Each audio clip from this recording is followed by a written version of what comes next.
और ये समस्त लक्षण श्री चंद्रहास जी में। सर्वभूतेषु यः पश्येत् भगवद भावमात्मना भूतानि भगवत्यात्मन एष भागवतोत्तमः। इसको कहते हैं उत्तम भागवत। उत्तम मध्यम साधारण। हम आप सब लोग साधारण स्थिति में हैं अभी। साधारण से मध्यम बनने का प्रयास करो और मध्यम से उत्तम। साधारण को भगवान प्रिय होते हैं, उत्तम भगवान को प्रिय होता है। आपको राधारमण जी प्रिय हैं, राधारमण जी को आप प्रिय हो, ये बात अभी कच्ची है ना, अभी आप प्रिय नहीं हो उनके। राधा वल्लभ जी आपको प्रिय हैं, पर राधा वल्लभ जी को आप प्रिय हो, ये बात अभी आप नहीं कह सकते। तो ये कब कह पाओगे? कहनी तो खैर कहोगे ही नहीं, लेकिन ठाकुर जी तो कहेंगे कि तू मोह प्रिय है।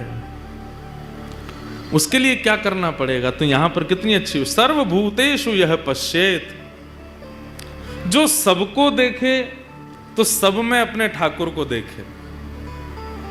ये भी राधा रमण, वो भी राधा रमण, यहां भी राधा रमण, पीछे भी राधा रमण, ये भी राधा वल्लभ, वो भी बिहारी जी, सब मेरे ही हैं।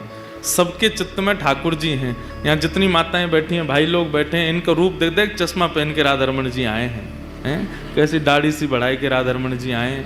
कई बालक ऐसे बाल खड़े कर लें, वाह राधा रमण लाल क्या हेयर स्टाइल करके आए हैं, मुकुट में तो बहुत देखे, पगड़ी में तो बहुत देखे, ये बढ़िया।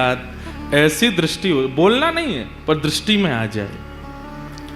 कहीं श्री हरिराम व्यास जी हमारे व्रज के परम रसिक संत हुए, हरित्रयी हैं वृंदावन में, स्वामी श्री हरदास जी, श्री हितरवंश महाप्रभु और श्री हरिराम व्यास। हरिराम व्यास जी के चरित्र में आता है कि हरिराम व्यास जी सबको कैसे देखते हैं। कोई जैसे कई लोगों की हाइट नहीं बढ़ पाती, छोटे रह जाते हैं, थिकने से ही रहते हैं, तो हरिराम व्यास जी देखते कहते देखो वामन भगवान आ रहे हैं चलते हुए, छोटे से हैं वामन भगवान। कोई बहुत क्रोधी दिख जाता, बात बात पर क्रोध आता है, गुस्सा आता है, सबसे लड़ने बैठ जाता है, कलेश ही करता रहता है। अब संसारी दृष्टि में तो हम लोग उसको दोष देख लेते हैं, अरे राम ये इससे तो दूर ही रहो, इससे लड़ता ही रहता है। पर हरिराम व्यास जी कैसे कोई बहुत लड़ने वाला दिख जाता, ओहो परशुराम जी हैं, चित्त में परशुराम जी विराज में, नेक में ही क्रोध आ जाए। किसी को बहुत चंचल देख लेते हैं, बहुत उधम मचावे, कभी यहाँ कभी वहां, कभी ओहो ठाकुर जी हैं, ये तो कन्हैया लाल हैं, नंद जी को लाला आगो है। और कोई बड़ा धीर गंभीर एक आसन में बैठा है, धीमे बोलता है, कम खाता है, रघुनाथ जी हैं, साक्षात राम जी आए। कोई शरीर में बड़ा विशाल, एक तो होता है मोटा, मोटा नहीं कहेंगे, विशाल। कई लोग होते हैं उनकी जिम विम जा जाके ऐसी पूरी बना ली है अपना शरीर, विशाल काय लगता है उनका स्वरूप। कौन है वो? नृसिंह भगवान। देखते ही थर थर डर लग रहा है। अब हरिराम व्यास जी की ऐसी दृष्टि है, इसलिए श्री जुगल किशोर जी प्राप्त हुए। और एक कोई पक्षपात की बात नहीं कह रहा हूं मैं, वृंदावन में सबको अकेले लाला मिले, एकमात्र श्री हरिराम व्यास जी जिनको जुगल किशोर मिले, दोनों मिले। प्रिया जी भी मिली और प्रीतम भी मिले, पन्ना में विराजमान जुगल किशोर जी। क्यों? उनकी दृष्टि ऐसी है, वो किसी में दोष नहीं देखते, सब में हरि दर्शन करते हैं। और यही उत्तम भागवत का लक्षण है, जिसको देखो उसमें हरि दिख जाए। जित देखूं उतित श्याम मयि है, सर्वभूतेषु यह पश्येत भगवत भावमात्मनः। और फिर दूसरी बात क्या? भूतानि भगवत्यात्मन एष भागवतोत्तमः। जब सबको देखे तो सब में ठाकुर जी, और जब मंदिर में जाके ठाकुर जी को देखे तो सब ठाकुर जी में। यही मेरे मैया हैं, यही मेरे पिता हैं, यही मेरे चाचा हैं, यही मेरे ताऊ जी हैं, यही मेरे दादा हैं, यही मेरे पति हैं, यही मेरे बालक हैं, सब यही, और कोई नहीं। ये दृष्टि जिसकी बन गई है वो उत्तम भागवत है। समय लगेगा, इतनी जल्दी नहीं बन पाएगी दृष्टि, पर प्रयास तो करो। अगल बगल वाले ने देखो, दिख रहे हैं ठाकुर जी वहां में, देखो अगल बगल वाले देखो बैठे, कितने सारे ठाकुर जी बैठे हैं, कितने सारे ठाकुर जी बैठे हैं, सबको देखो। ऐसी ही दृष्टि बन गई परम भक्त श्री चंद्रहास जी की। चंद्रहास जी किसके शिष्य हैं? श्री नारद जी महाराज के। जैसे ध्रुव जी का चरित्र आता है, जैसे प्रहलाद जी का चरित्र आता है, वैसे ही श्री चंद्रहास जी का चरित्र है। नारद जी के 3 ही भक्त हुए हैं जिन्हें नारद जी ने दीक्षा प्रदान की है। उसमें एक ध्रुव जी हैं और प्रहलाद जी हैं, चंद्रहास है। बहुत ध्यान से एक बात सुनिएगा। एक तो जिनको जानो होए करे ना बीच में, वो बाद में आए करो लास्ट में। अब 9 बजे तक कोई उठे नहीं, कम से कम जहां तक हमारी दृष्टि जा रही है वहां तक, तो भाई हम कहने में सुख मिलेगा हमको। ऐसे तो अनेक भक्त हुए श्री नारद जी के, पर नारद जी से अगर कोई पूछता कि आपके कितने शिष्य हैं, तो वो 3 ही नाम बोलते थे, ध्रुव, प्रहलाद और चंद्रहास। किसी ने कहा नारद जी आप इन्हीं का नाम क्यों बोलते हैं? बोले कि भैया क्योंकि इन तीनों ने इतिहास बदल दिया। कैसे? श्रीमद् भागवत जी में ध्रुव चरित्र सबने सुना है, प्रहलाद चरित्र सबने सुना है, पर ध्रुव और प्रहलाद का चरित्र सुना कौन रहा है? नारद जी, स्वयं नारद जी। शिष्य के मुख से गुरु की प्रशंसा सुनी होगी, पर गुरु के मुख से शिष्य की कथा। सोचिए शिष्य किस स्थिति का होगा कि गुरु उसकी रचना बता रहा, उसकी पूरी लीला सुना रहा है। नारद जी महाराज चंद्रहास जी का चरित्र सुनाते हैं। ध्रुव जी का चरित्र सुनाया, प्रहलाद जी का चरित्र सुनाया, और अब चंद्रहास का चरित्र किसको सुना रहे हैं? अर्जुन को। अर्जुन सुन रहे हैं। बहुत सावधानी से सब लोग श्रवण करो। बहुत प्राचीन कथा है चंद्रहास जी की। महाभारत के युद्ध से पूर्व और युद्ध के बाद पांडवों ने 2 यज्ञ किए। युद्ध से पूर्व किया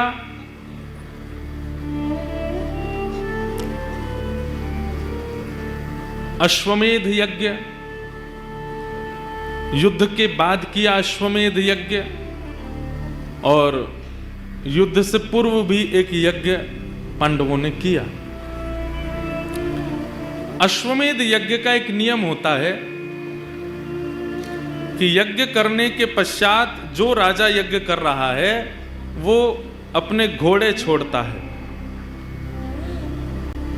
उन घोड़ों को, वो जिस राज्य में घोड़े जाएंगे, अगर वहां के राजा ने उनको बंदी बना लिया तो फिर उस राजा से युद्ध होता है। और अगर उस राजा ने घोड़ों को छोड़ दिया तो वो राजा जिसने घोड़े छोड़े हैं उसके अधीन हो जाता है।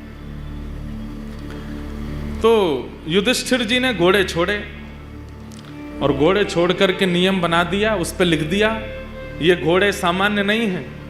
धर्मराज युधिष्ठिर ने महाभारत युद्ध जीतने के बाद अश्वमेध यज्ञ करके इन घोड़ों को छोड़ा है। ये जिस जिस दिशा में जिस जिस राज्य से होके निकलेंगे वो सारे राज्य युधिष्ठिर के माने जाएंगे। वहां के राजा युधिष्ठिर के नीचे काम करेंगे। और अगर इस भाव से किसी को दिक्कत हो तो युधिष्ठिर से युद्ध लड़ने के लिए तैयार रहना। घोड़ों के पीछे सेना लेकर के अर्जुन चल रहे थे। 2-4 लोगों ने घोड़ों को अपने राज्य में घुसने से मना किया तो अर्जुन ने युद्ध करके उनको परास्त कर दिया। इसी प्रकार फिर जब वो घोड़े पूरी पृथ्वी की चक्कर लगा के वापस आ जाते तब उस राजा को कहा जाता चक्रवर्ती सम्राट। इसको कोई नहीं हरा पाया। युधिष्ठिर जी ने घोड़े छोड़े, राज्यों में प्रवेश करते कई राजा तो अधीन हो जाते, बोले हम युधिष्ठिर जी के नीचे रहने को तैयार हैं। कई नहीं रहते तो अर्जुन युद्ध करके उनको नीचे कर देते। सब जगह भ्रमण करते करते जब वह घोड़े कुंतलपुर पहुंचे, हस्तिनापुर से थोड़ी दूर पूर्व ही एक कुंतलपुर नाम का स्थान पड़ा, जहां पर वे घोड़े पहुंचे। और जैसे ही उन स्थान में घोड़ों का पहुंचना हुआ, कोई राजा या सैनिक नहीं आया रोकने। प्रवेश करते ही कुंतलपुर में घोड़े अपने आप अंतर ध्यान हो गए,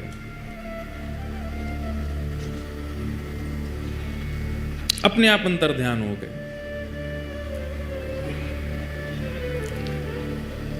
अर्जुन ने तुरंत अपना धनुष उठाया, प्रत्यंचा चढ़ाई, बाण निकाल लिया। किसकी इतनी हिम्मत हुई? घोड़ों को अंतर ध्यान कर दिया। कौन है? अरे छुप करके क्या घोड़ों को अंतर ध्यान कर, सामने आओ मेरे। कोई सामने नहीं आया। तो अर्जुन के पास तो ऐसी ऐसी विद्या हैं कि अगर कोई छुप भी जाए या कोई कहीं भी पहुंच जाए, वो अगर उसका स्मरण करके बाण छोड़ देंगे तो बाण उसी को जाके लगेगा। अर्जुन ने तुरंत बाण का संधान किया और स्मरण किया, जिसने मेरे घोड़े को अंतर ध्यान किया, छुपाया है, ये बाण उसी को जाकर के लगे। युद्ध की चुनौती। जैसे ही अर्जुन ने बाण का संधान किया, इतने में ही आकाश में नारद जी प्रकट हो गए। अर्जुन, इसी वक्त अपना बाण नीचे रखो, धनुष बाण नीचे करो। क्या कह रहे हैं आप? ये तो नियम बना था कि जो भी घोड़ों को पकड़ेगा उससे युद्ध करना पड़ेगा, और कोई छुप करके अगर घोड़ों को अपने वश में कर ले, मैं उसको मारूं ना? ये कैसे हो सकता है? तब नारद जी महाराज बोले, क्योंकि जिसने तुम्हारे घोड़ों को अपने वश में किया है वो सामान्य नहीं है, वो तुम्हारा शत्रु नहीं, तुम्हारा मित्र बनने योग्य है। ऐसा क्या गुण है उसमें? कोई बहुत बड़ा दिग्विजयी राजा है या क्या ऐसी क्या खूबी है उसमें कि मैं उसको अपना मित्र बनाऊं? तब नारद जी महाराज ने कहा, जिस प्रकार तुम कृष्ण भक्त हो, ऐसे ही जिसने तुम्हारे घोड़े हरण किए हैं वो भी कृष्ण भक्त है।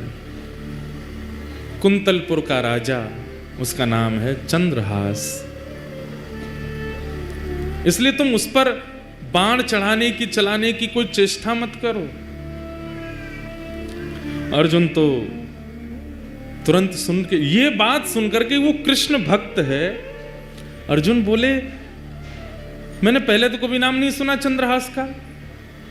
बोले, जरूरी थोड़ी है कि सारे भक्त प्रकट ही होते हैं, कई अप्रकट भक्त होते हैं, और अप्रकट भक्त ठाकुर जी को अति प्रिय होते हैं, जो अपनी भक्ति प्रकट ही नहीं करते, पता ही नहीं चलने देते। बगल वाले को नहीं पता, बगल वाले की बात पत्नी को नहीं पता कि ये भक्त हैं। ऐसे भक्तों के चरित्र भी भक्तमाल जी में है। अंतर्निष्ठ राजा, पत्नी को ही नहीं पता कि पति भक्त है। ऐसी भक्ति जो करते हैं ठाकुर जी, उन्हें सामान्य भक्ति करने वाले से 50% ज्यादा प्रेम करते हैं, जो अपनी भक्ति को प्रकट नहीं करते। अब आप इतनी संख्या में आए, हम कथा करने जाते हैं, इतनी संख्या में लोग आ जाते हैं, इतनी बुरी स्थिति कई जगह होती है कि हाथ पांव टूटने तक की स्थिति हमारी बनती है कई बार। पर यह कोई बहुत प्रशंसा की बात नहीं है। इतने लोग जानते हैं, इसका मतलब ठाकुर जी हमसे ज्यादा दूसरों को प्रायोरिटी देंगे, क्योंकि हमारी भक्ति प्रकट हो गई, हमारे प्रवचन प्रकट हो गए, हमारे भाव प्रकट हो गए। हाँ, हमारी कथा सुन करके या हमारे जैसे आचार्यों की कथा सुन करके अगर कोई व्यक्ति अंतर्निष्ठ भक्त बन गया, छुपा हुआ भक्त, तो ठाकुर जी हम पे भी कृपा कर सकते हैं कि तेरे प्रवचन सुन के देख, या के चित्त में अंतर्निष्ठ भक्ति आई है, तो या के संगतों पे भी कृपा होएगी। प्रचार बहुत ज्यादा हो जाता है ना, ठाकुर जी फिर समय लगाते हैं मिलने में, लेकिन अब क्या कर सकते हैं। कलयुग में युवाओं का, आप सब लोगों को कथा सुना करके भी तो कुछ ना कुछ, ठीक है आप पहले मिल ली हो ठाकुर जी से, फिर ठाकुर जी से कहते हैं इनकी कथा सुन के आए, इनको भी बुला लो, ऐसा कुछ कर लेना। तो अंतर्निष्ठ भक्त जो होता है वो ठाकुर जी को बहुत प्रिय होता है, जिसकी ज्यादा प्रचार नहीं, जिसको ज्यादा लोग जानते नहीं, ठाकुर जी को बहुत प्रिय। हमारे ब्रज में कई अंतर्निष्ठ महात्मा हैं जिनको कोई नहीं जानता। गिरिराज जी में, वृंदावन में, बरसाने में, नंदगांव में, और अगर कोई लोग आ भी जाते हैं ना तो वो दूर से ही देख लेते हैं, और जैसे ही देखते हैं कि कोई हमसे मिलने के लिए आ रहा है, इसको किसी ने हमारे बारे में बता दिया, तो वो ऐसी हरकत करने लगते हैं कि आदमी सोचता है कि ये पागल हैं, डर के मारे भाग जाते हैं कि हमारे पास कोई ना आवे, हमसे कोई ना मिले। ऐसे कई भक्त हैं ब्रज में।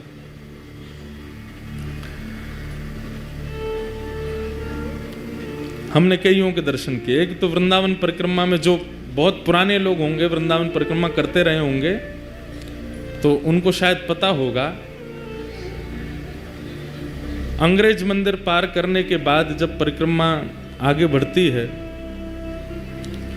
और धानुका आश्रम आदि सब पार करने के बाद एक चौराहा पड़ता है, जहाँ से हमारे आजकल परम पूजनीय श्री प्रेमानंद जी महाराज निकलते हैं परिक्रमा मार्ग में, जहाँ से वो आते हैं, उस स्थान पे, उसी जगह पे, उसी चौराहे पे एक बाबा पड़े रहते थे निर्वस्त्र, और वो चलते फिरते परिक्रमा करने वालों को कंकड़ पत्थर मार देते थे।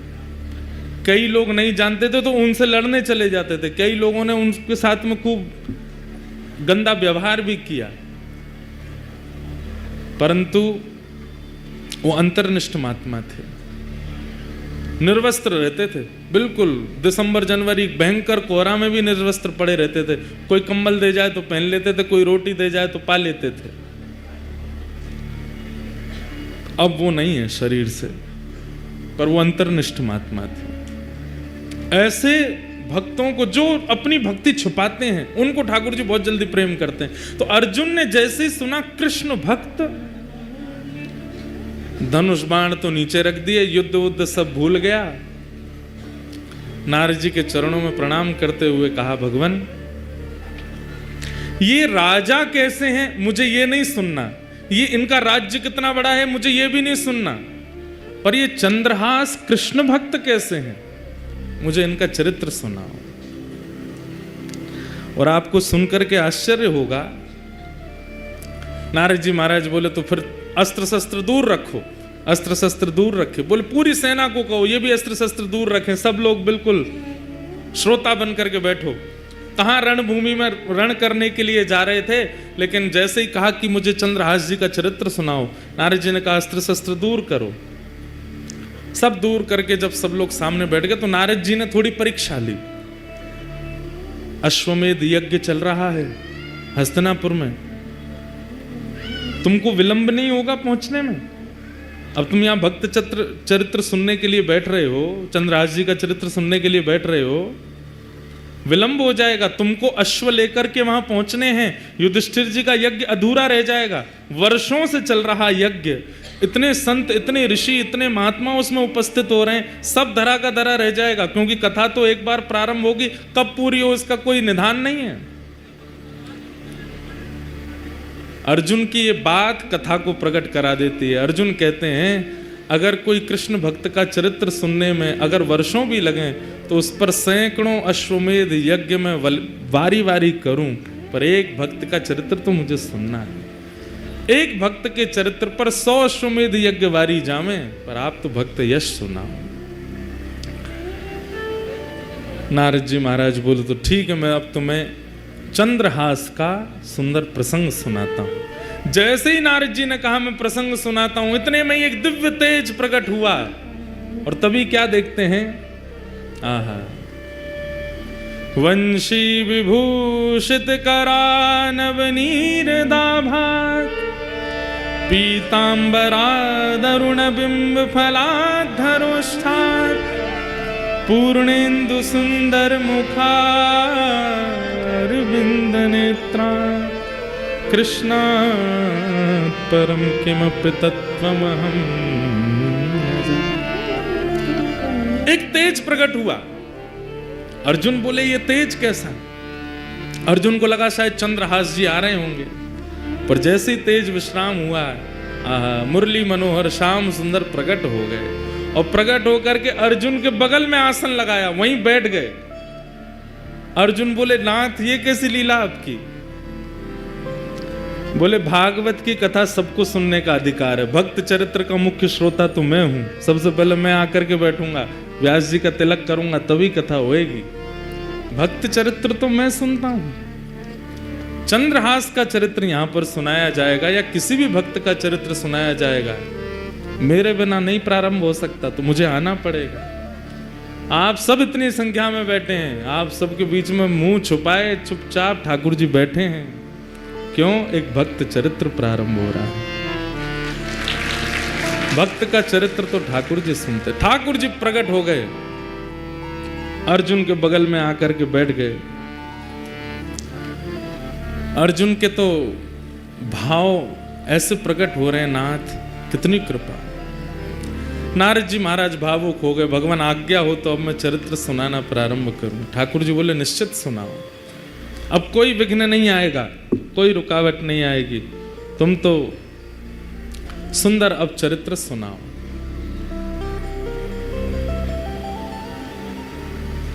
केरल देश में एक राजा थे, बड़े प्रतापी राजा,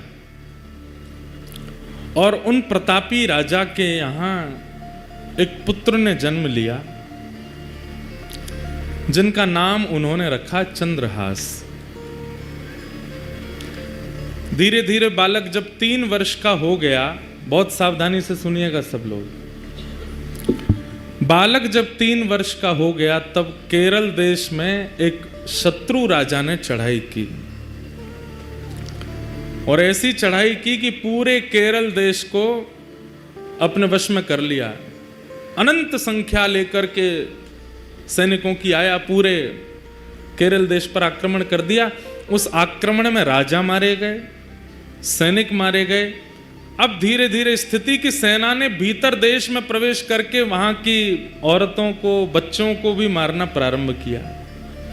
जो क्रूर राजा जिसने आक्रमण किया था उसको पता चला, बोले कि राजा मर गया, रानी मर गई, पूरा परिवार मर गया, एक इनका 3 वर्ष का बालक है वो अंदर भवन में है, उसको मार दो तो आपकी विजय हो गई इस देश पर। जैसे ही उस राजा ने अंदर प्रवेश करना प्रारंभ किया तो एक धाई मां, जो बालकों की आजकल कह दें तो बेबी सिटर करते हैं ना, बच्चों की जो ध्यान रखते हैं, दूध पिलाना, खिलाना, नहलाना, बड़े बड़े घरों में रखते हैं लोग, एक धाई मां, उनकी एक धाई मां चंद्रहास राजा, चंद्रहास बालक की, उसको जैसे ही पता चला कि कोई आक्रमण में सब मारे गए हैं और अब वो राजा यहीं आ रहा है इस बालक को मारने के लिए, तुरंत बालक को उठा करके उसके जितने राजकीय वस्त्र थे सब उतार दिए, सोने चांदी आदि जो भी उसने पहन रखा था सब उतार करके फेंक दिए। मैले कुचैले वस्त्र जो सामान्य लोगों के होते हैं वो बालक को पहना दिए, कालीत उसके मुख पर पोत दी, अजीब सा उसका रूप कर दिया, केश बिखेर दिए, कड़ूले आदि सब उतार करके फेंक दिए, और अपने सौल में लपेट करके बालक को लेकर के जा रही हैं। बालक से कह रही हैं, 3 वर्ष के हैं अभी चंद्रहास, कह रही हैं कोई अगर पूछे कि ये कौन है तो तुम धाई मां मत बोलना है, बोलना ही मेरी माँ है, बेटा आज से मैं ही तेरी माँ हूं। माता पिता दोनों चले गए, पूरा राज्य नष्ट हो गया। धाई माँ ने बालक को अपनी सौल में लपेटा, गोद में लेकर के पीछे के रास्ते से सामान्य लोग जहां से भाग रहे थे वहीं से निकल के जाने लगे। जगह जगह नाकाबंदी पर सबको देखा जा रहा था। अंदर से राजा ने घोषणा कर दी कि राजकुमार को लेकर कोई भाग गया है, ढूंढो उसको, कहां है। बहुत सुंदर चरित्र बंधुओं, सावधानी से सुनना। बालक को लेकर के धाई मां जैसे ही बाहर आने लगी तो एक सैनिक ने रोका। कौन हो? महाराज मैं तो सामान्य स्त्री हूं, मेरा घर जल गया, पति मर गए, जा रही हूं कहीं, भाग जाऊंगी, मुझे भी मार देंगे नहीं तो। कौन है ये बालक, इसका मुख दिखाओ। बालक का जब रूप दिखाया तो फटे कुचैले वस्त्र पहने, मुख पर गंदगी लपेटी हुई, लग ही रहा था कि दाई माँ का ही बालक है। ए बालक ये कौन है? चंद्रहास बोले ये मेरी माँ है। ठीक है जल्दी जाओ, निकलो यहां से। जैसे तैसे वहां से प्राण बचा करके उस बालक के वो धाई मां निकल गई। बहुत व्याकुल है चित्त से। इतनी दूर जाना है कि कहीं से भी उस राजा को ये राजकुमार मिल ना जाए। तो दक्षिण केरल देश से चलकर के वो माँ उत्तर भारत तक चल कर के आई बालक को लेके। महीनों लगे, साल लगे, कितना समय लगा पता नहीं। और ग्वालियर के पास में जो कुंतलपुर गांव, जिसके बारे में हम लोग सुनेंगे, जहाँ के ये राजा बने कालांतर में, वहाँ पहुँच गए। वहाँ के तत्कालीन राजा कोई थे, उनके मंत्री थे, उसका नाम था दृष्टबुद्धि। क्या नाम था? दृष्टबुद्धि। दृष्टबुद्धि के पास जाकर के दाई माँ ने कहा, मैं दासी हूं, बहुत निपुण हूं, आप मुझे जो काम कहेंगे मैं करने को तैयार हूं, मुझे कोई नौकरी दे दीजिए। माँ को लगा अब उत्तर भारत में कम से कम इतने 1000 किलोमीटर की दूरी है, कम से कम यहां सुरक्षित रहेंगे राजकुमार। दृष्टबुद्धि। दृष्टबुद्धि कुंतलपुर के राजा के मंत्री हैं। मंत्री ने जैसे ही देखा, अच्छा ठीक है, हमारे यहाँ तो बहुत सेविकाएं हैं, काम तो लगे रहते हैं, क्या कर सकती हो? बोले जो कहोगे वो करने को। और ये तुम्हारा बालक, ये तो छोटा है, खेल लेगा यहाँ बाहर बच्चों के साथ में, ठीक है। और वहां उस धाई माँ को एक नौकरी मिल गई, राजा के दरबार में कुछ काम आदि करती। और चंद्रहास राजकुमार, अब पूरा नगर दाई माँ को जानता है, जितने लोग जानते हैं सब कहते हैं ये बालक कौन है? बोले कि ये दासी पुत्र है। कहां एक राजमाता का पुत्र, कहां एक राजा का राजकुमार, और अब क्या बन गए हैं? दासी पुत्र। 2-2 दिन तक भोजन नहीं मिल पाता है, रात्रि सोने की व्यवस्था नहीं हो पाती है, दाई माँ के साथ ही चंद्रहास रहते हैं। बंधुओं, यही जीवन है। कब दिन बिगड़ जाएं या बदल जाएं कुछ कह नहीं सकते हैं। और एक बात हमेशा याद रखिएगा, दिन होना और रात होना इस बात का प्रतीक है। इस संसार में कोई भी व्यक्ति या इस सभागृह में कोई भी व्यक्ति ये नहीं कह सकता कि मैंने आज तक केवल दिन ही देखा है, रात नहीं देखी, या रात देखा है, दिन नहीं देखे। सब देखा है। इसका मतलब दिन क्या है? यश। दिन क्या है? संपत्ति। दिन क्या है? प्रबलता। दिन क्या है? ऐश्वर्य। और रात्रि क्या है? सब इसका उल्टा। सबको देखना पड़ता है। और एक बात कहें आपको, बहुत फैक्ट बात है, हम सबका जीवन 10-10 वर्षों में विभाजित है। 10 वर्ष अच्छे निकलेंगे, 11वें वर्ष से फिर 10 वर्ष कुछ कठिनाइयां रहेंगी, फिर अगले 10 वर्ष ठीक निकलेंगे, फिर अगले 10 वर्ष कठिनाइयों से निकलेंगे। इसी को कहते हैं कि 10 वर्ष हम लोग सीखते हैं और 10 वर्ष उस सीखे हुए से कमाते हैं। सबके जीवन में ये नियम आता ही है। किसी किसी के प्रारंभ जीवन में ही आ जाता है, किसी के मध्य जीवन में, किसी के अंत जीवन में, पर ये 10 वर्षों का विभाजन चलता ही रहता है।